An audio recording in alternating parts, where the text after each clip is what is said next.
Hello, I'm Peter.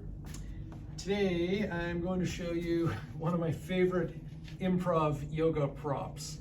This is one of those styrofoam noodles that are popular in swimming pools. You can usually find them at department stores and hardware stores. They're not very expensive. I think they cost like a couple bucks, maybe. They're usually like 6 or so feet. And what I have is I took one and I just sliced it down to about yay big. That's a technical term, yay big.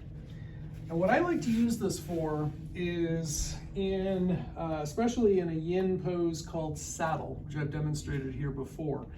But I like to use it in a couple of different ways. One is under the ankles.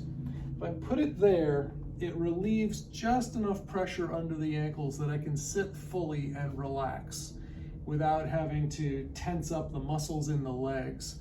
This really lets me just feel the gentle stresses in the knees and also somewhat in the ankles without making it too intense. So especially if your ankles or your Achilles are sore, something like this might be perfect. Another thing I like to do with it is to tuck it in behind the knees. And what happens there is it actually expands a little bit. Now I feel it in the calves and I feel a little bit at the front edge of the hamstrings.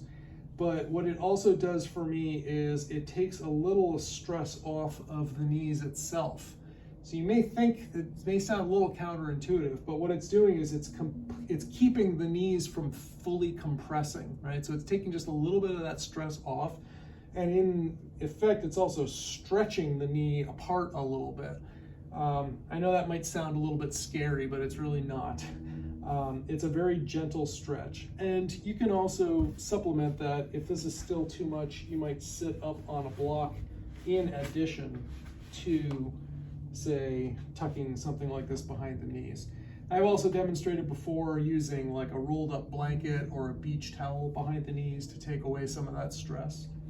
So, as summer is sadly coming to a close, it's November 2nd as I'm recording this, you may find that you've got a bunch of these old noodles just lying around, and before you just throw them out or stow them in the garage for the winter, maybe turn one of them into a yoga prop to make your practice a little more sustainable.